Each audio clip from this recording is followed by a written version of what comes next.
अब हम जिंदगी और मौत की वो खबर आपको दिखाएंगे जिसकी पूरे देश में आज चर्चा हो रही है। मशहूर गायक केके कल रात को कोलकाता के एक ऑडिटोरियम में 7,000 लोगों के बीच परफॉर्म कर रहे थे। उन्होंने एक के बाद एक 20 गाने गाए, लेकिन इस दौरान उनकी सांसें फूलने लगीं और उन्हें बेचैनी होने लगी। कॉन्सर्ट खत्म करके वो अपने होटल गए और वहां जाकर कुछ ही देर के बाद उनकी मृत्यु हो गई।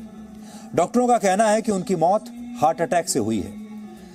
53 साल के शानदार गायक का जीवन के रंगमंच से अचानक इस तरह अलविदा कहने का क्या मतलब है, आज हम इसी का विश्लेषण करेंगे और इसी में जीवन का भी विश्लेषण होगा और मृत्यु का भी विश्लेषण होगा, जो बिन बताए कभी भी कहीं से भी आ जाती है और हमेशा समय पर पहुंचती है।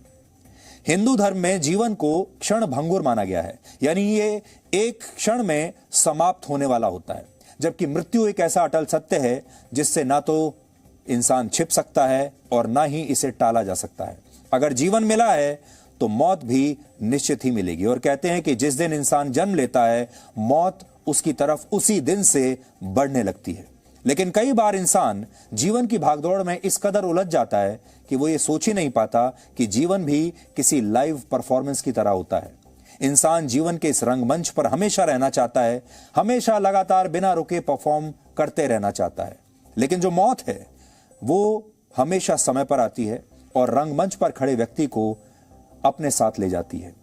और 53 साल के केके के साथ भी ऐसा ही हुआ।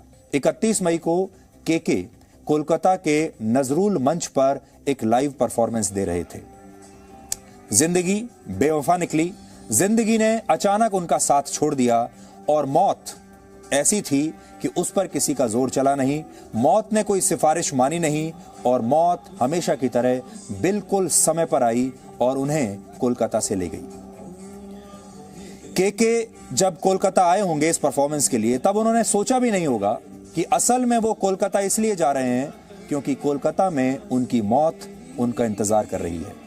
केके ने सोचा तो ये होगा कि वो कोलकाता में हजारों लोगों के सामने परफॉर्म करेंगे, उनका कॉन्सर्ट होगा, तालियां बजेंगी और वो जिंदगी के इस रंगमंच से लोगों को वेव करेंगे और वाहवाही लूटेंगे। और ऐसा होना भी चाहिए क्योंकि वो शानदार कलाकार थे, शानदार गायक थे। उन्होंने लोगों को हंसाया भी, रुलाया भी, उनके दिल के बहुत करीब जो बातें थीं अपने गानों के जरिए लोगों तक पहुंचाया, उन्हें इमोशनल किया।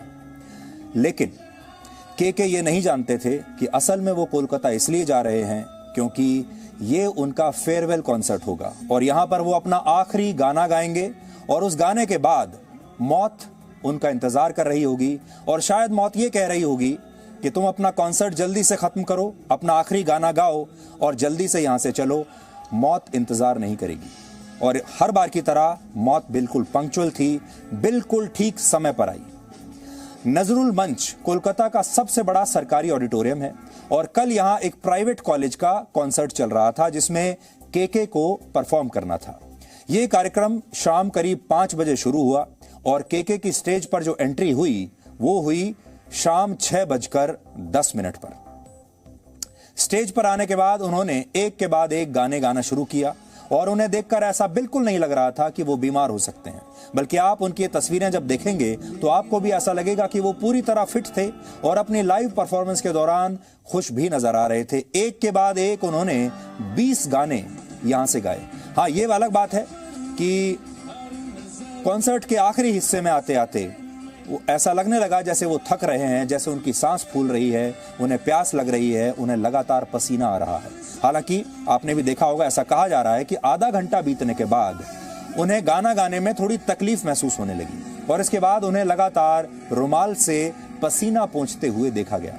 जिस ऑडिटोरियम में यह कार्यक्रम चल रहा था वहां लगभग 2,500 लोगों के बैठने की क्षमता है, सिर्फ 2,500।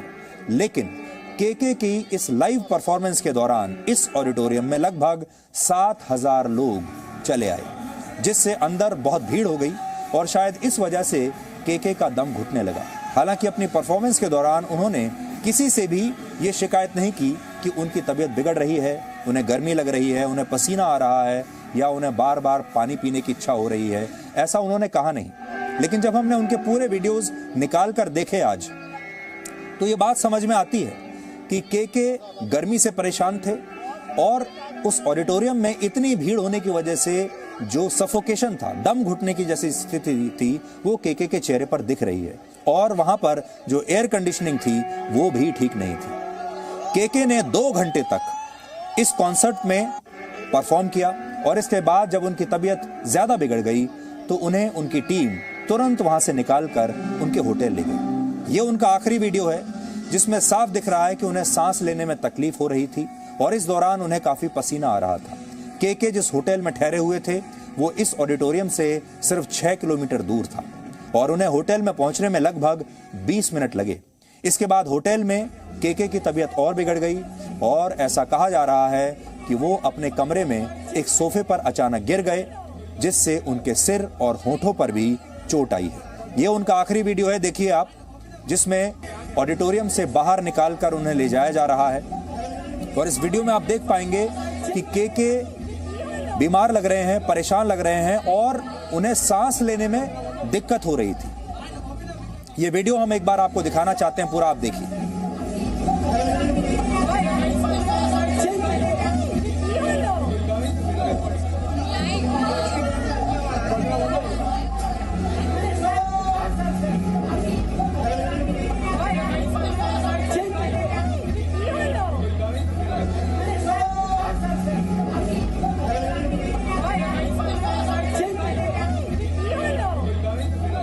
हालांकि यहाँ ये सवाल भी उठ रहा है कि जब केके की तबीयत ठीक नहीं थी तो उन्हें होटल की बजाय सीधे अस्पताल क्यों नहीं ले जाया गया, क्योंकि डॉक्टरों का कहना है कि अगर उस समय वो सीधे अस्पताल आ जाते तो शायद उनकी जान बच सकती थी, डॉक्टर कुछ कर भी सकते थे। लेकिन जब उन्हें हॉस्पिटल ले जाया गया तब तक उनकी मृत्यु हो चुकी थी। दूसरी बड़ी बात यह है कि केके रात के 9 बजे अपने होटल पहुंच गए थे, लेकिन उन्हें अस्पताल रात को 10:15 पर लाया गया। यहां डॉक्टरों ने बताया कि उनकी मौत उन्हें अस्पताल लाने से पहले ही हो चुकी थी। यानी इस मामले में लापरवाही की भी आशंका जताई जा रही है और कोलकाता पुलिस ने इस मामले में अप्राकृतिक मौत, अननेचुरल डेथ का मामला भी दर्ज कर लिया है, एफआईआर दर्ज कर ली है। इस कॉन्सर्ट में केके ने कुल मिलाकर 20 गाने गाए, जिसमें उनके आखिरी गाने के बोल थे, हम रहें या ना रहें कल, कल याद आएंगे ये पल। केके जब ये गाना गा रहे थे तब उनका शरीर पसीने से तरबतर था। उनके चेहरे पर एक अजीब सी चिंता दिखाई दे रही थी, बेचैनी दिख रही थी और ऐसा लग रहा था कि वो इस लाइव परफॉर्मेंस को रोककर कुछ कहना चाहते हैं, कुछ बताना चाहते हैं, या उन्हें ऐसा लग रहा है कि उन्हें मदद की जरूरत है। जब वो ये गाना गा रहे थे तब रात के लगभग 8:30 बजे थे और इसके 10 मिनट बाद यानी 8:40 पर वो यहां से अपने होटल के लिए निकल गए। यानी ये उनके जीवन का आखिरी गाना था और गाने के बोल भी ऐसे थे जिससे ऐसा लगता है कि वाकई ये उनका अलविदा कहने का एक तरीका था। Presenting B News app available on Google Play and App Store. Download it now.